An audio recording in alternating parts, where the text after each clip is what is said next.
UP police की तैयारी करने वाले सभी साथियों को नमस्कार। आज की इस वीडियो में हम आपकी बात करने वाले हैं, आपके काम की बात, आपके लिए एक जरूरी बात यह है कि नॉर्मलाइजेशन से किस शिफ्ट वालों को फायदा होने वाला है और किस शिफ्ट वालों को नुकसान। और पहली बात ये समझ लीजिए, नॉर्मलाइजेशन होगा क्यों आपके पेपर में। यूपी पुलिस का जब पेपर, यूपी पुलिस का छोड़िए, किसी भी कोई भी परीक्षा है, वो यदि 2 या 2 से अधिक शिफ्टों में एग्जाम हो रहा है, उसका तो सिंपल सी बात है कि पेपर हर जगह या हर शिफ्ट में एक समान तो रहेगा नहीं, पेपर अलग अलग शिफ्ट में अलग अलग रहेगा। जब पेपर अलग अलग रहेगा तो कुछ लोग पहली शिफ्ट में, यानी 2 शिफ्टों में कोई पेपर हो रहा है या 4 शिफ्टों में, जैसे कि यूपी पुलिस का ये वाला पेपर 4 शिफ्टों में होगा। 17 तारीख की 2 शिफ्ट हैं, 18 तारीख की 2 शिफ्ट हैं, तो ओवरऑल देखा जाए तो 4 शिफ्टों में 4 तरीके के पेपर बनेंगे। और उन पेपरों में भी आपको कई सारे अलग अलग तरीके के पेपर रहेंगे, पैटर्न अलग अलग रहेगा। तो उसमें क्या है कि कुछ शिफ्ट वाले सोचते हैं कि हमारा पेपर हमारी शिफ्ट में बहुत हार्ड आया, और दूसरों को बताएंगे कि ये इजी आया। इसीलिए इसमें आपका, यानी कि स्टूडेंट्स में ये दिक्कत ना हो, इसलिए जो बोर्ड जो होता है, जो पेपर करवाता है, वो आपको नॉर्मलाइजेशन की प्रक्रिया अपनाता है। इससे क्या होता है कि वो ये देखते हैं कि आपने कितने क्वेश्चन, यानी पहले तो पेपर पैटर्न देखा जाता है, उसके बाद में आपका क्या होता है कि कुछ स्टूडेंट्स को नंबर कुछ एक्स्ट्रा बोनस पॉइंट दे दिए जाते हैं, तो किसी के कुछ क्वेश्चंस काट लिए जाते हैं, कुछ नंबर्स काट लिए जाते हैं। तो सबसे ज्यादा ये किसी ने देखा होगा, किसी के 10-10 नंबर भी बढ़ जाते हैं, और 10 नंबर यूपी पुलिस के लिए अपने आप में बहुत ज्यादा नंबर होते हैं। पिछली बार जो हमारी वाली भर्ती हुई थी, उसमें एक स्टूडेंट के, यानी कि एक हमारा साथी है, उसके 11 नंबर बढ़े थे।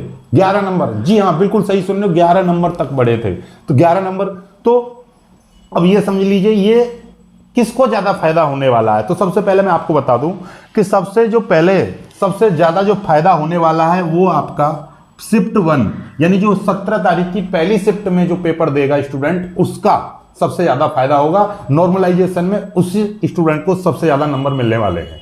ठीक है, क्यों? उसका भी कई सारे कारण होते हैं। पहला कारण तो ये है कि ये क्या है, अनएक्सपेक्टेड, यानी कि आपको पता ही नहीं है कि पेपर का पैटर्न क्या होने वाला है, पेपर किस लेवल का आने वाला है, आपको लेवल की जानकारी नहीं है, आपको सटीक, मतलब बहुत सारी चीजें आपको पता नहीं है, आप एकदम नॉर्मली चले गए। लेकिन जो दूसरी शिफ्ट वाला है और अगले दिन वालों को तो और भी ज्यादा मजा आने वाला है। क्यों? क्योंकि उनको पहले से ही पेपर, 2 पेपर आपके हाथ में होंगे, यानी कि 2 शिफ्टों के पेपर आपके सामने होने वाले हैं। तो उससे क्या होता है कि एक अंदाजा लग जाता है कि हाँ, इस लेवल का पेपर है, और 24 घंटे की भी तैयारी बहुत होती है। एक पेपर की लेवल आपको पता चल जाए तो उसके बाद में आपको तैयारी में थोड़ा सा बूस्ट देने का, क्योंकि हमको पता रहे, अभी नहीं पता हम किस लेवल या किस डायरेक्शन में तैयारी कर रहे हैं। ठीक है, तो अब हमारा फिर दिमाग से प्रेशर थोड़ा सा कम हो जाता है। बहुत सारी चीजें होती हैं, ऐसा मैं नहीं, ये नॉर्मलाइजेशन का सिस्टम बोल रहा है। ठीक है, तो पहली जो शिफ्ट वाले होते हैं उनको ज्यादा फायदा मिलता है। दूसरी चीज कि आप गलत,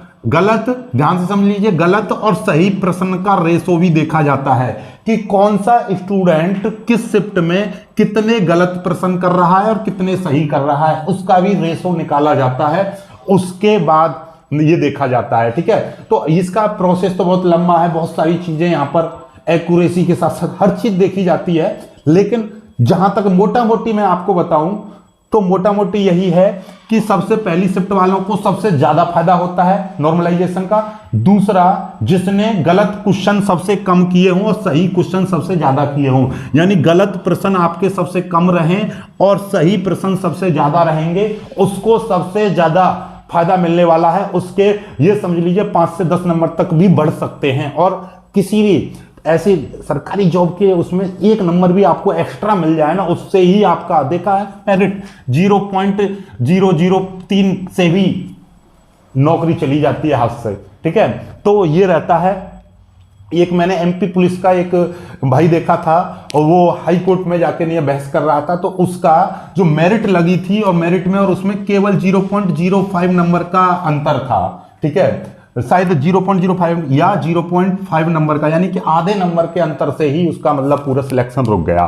ठीक है, तो इस तरीके की बहुत सारी चीजें आपने देखने को, सुनने को मिली होंगी, बहुत सारी न्यूज आपको देखने को मिलेगी कि इसका आधे नंबर से सिलेक्शन रह गया।